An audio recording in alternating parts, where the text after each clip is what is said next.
c'est Salomé, donc vous pouvez faire autrement. Donc je reviens pour vous expliquer comment fonctionne le Dyson V6 Mattress. Je vous l'avais présenté rapidement la dernière fois. Mais maintenant on va aller un petit peu plus en détail, pas beaucoup plus non plus parce que c'est bon, on n'est pas ingénieur non plus. Hein. Donc on va commencer par le brancher. Donc pour le brancher c'est pas compliqué. Il y a un petit trou ici, on branche. Et quand on branche, on voit qu'il y a une petite lumière qui s'allume. Vous voyez bien la petite lumière bleue. Donc il y en a pour 3h30 de charge complète. Donc la lumière bleue c'est en charge, la lumière éteinte c'est chargé. On va parler tout de suite des embouts. Donc l'embout spécifique pour les matelas, donc avec la petite brosse qui roule. Il ne faut surtout pas mettre les doigts à l'intérieur quand il est en marche parce que ça peut être quand même un petit peu dangereux. On peut nettoyer la brosse en tournant, en déverrouillant ici pour pouvoir bien nettoyer les cheveux qui auraient pu s'enrouler autour. Quand on utilise cette brosse, alors ce n'est pas 20 minutes d'autonomie comme pour les autres brosses, mais comme c'est une brosse motorisée, c'est 17 minutes. Mais bon, on perd que 3 minutes, donc je pense que c'est quand même pas non plus hyper grave quoi. Donc cette brosse, c'est plutôt pour les matelas, les tapis, les sièges de voiture. Autrement, on a cette brosse là, donc soit avec les petits poils, soit hop, sans les petits poils.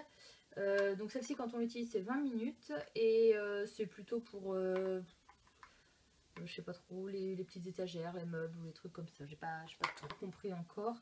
Celle-ci, c'est pour les endroits compliqués à atteindre, les endroits un peu étroits, tout ça. Donc la voiture, par exemple, je pense que ça doit pas mal être utile pour la voiture, celle-ci. Donc celle-ci aussi, c'est 20 minutes et ils ont l'air de dire que les trois combinés, si on veut faire un petit peu de tout, ça fait 6 minutes chaque, donc 18 minutes. Donc on perd que 2 minutes si on utilisait que des comme ça. Donc je pense que c'est quand même une bonne autonomie pour les choses qu'on peut avoir à aspirer avec. C'est bien. Alors je vais vous montrer les deux filtres qu'il y a à nettoyer. Les deux seuls endroits où on peut utiliser de l'eau. Donc c'est pour ce filtre là. Donc on le nettoie avec de l'eau plutôt froide a priori. Sous l'eau, on les sort un petit peu et on le laisse sécher 24 heures complètes avant de réutiliser l'aspirateur. Et ici c'est la même chose. Hop, on tourne, on met de l'eau à l'intérieur, on le tapote et on le laisse sécher comme ceci, le trou vers le bas. Pendant aussi 24 heures, il faut absolument que ce soit totalement sec avant de pouvoir réutiliser l'aspirateur. Sinon, on peut faire, je pense, griller le moteur et ça serait quand même un petit peu dommage parce que bon, il ne faut pas se le cacher, l'aspirateur n'est pas donné. Donc ensuite, quand on aspire, les petites poussières se retrouvent dans ce bac. Alors de mon côté, vous ne voyez pas, mais je vais vous le montrer quand même vite fait. Il y a petite note pour le maximum de poussière. Après, il faut absolument changer pour ne pas abîmer non plus les filtres. Donc on baisse le loquet rouge pour l'ouvrir une deuxième fois. Alors attendez, je vais faire avec l'autre main. Hop. Et si on rebaisse plus, voilà, on peut déclipser pour bien le nettoyer. Ça se nettoie pas à l'eau ni au détergent, ça se nettoie juste avec un chiffon sec. Donc voilà, alors là c'est un petit peu sale, c'est que j'ai fait un petit coup d'aspirateur tout à l'heure avec. Il y a deux vitesses, une vitesse max, donc je vais vous montrer, alors là ça doit être en max. On voit que c'est en... Attendez, si j'appuie en même temps que je parle, ça va pas le faire. On voit que c'est en max parce que le max est entouré de bleu. Pour enlever ou remettre la position max, vous aspirez et en même temps vous cliquez dessus. Voilà, donc on entend bien la différence d'aspiration.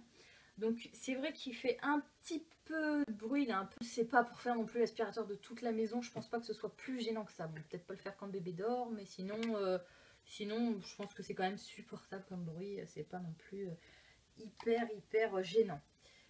Du coup, je vous avais rapidement montré, hop, on clip et on déclipe facilement tous les embouts, donc hyper simple. Donc voilà, je pense que là j'ai trop rien à vous rajouter par rapport au fonctionnement simple de l'appareil. C'est tout pour aujourd'hui, la prochaine vidéo sera dans 1 ou 2 semaines à peu près. Ça sera le matelas de ma fille, donc on verra réellement ce qu'il a dans le ventre et qu'est-ce qu'on trouve dans un matelas parce que je pense qu'on va avoir peut-être un petit peu peur. Salut!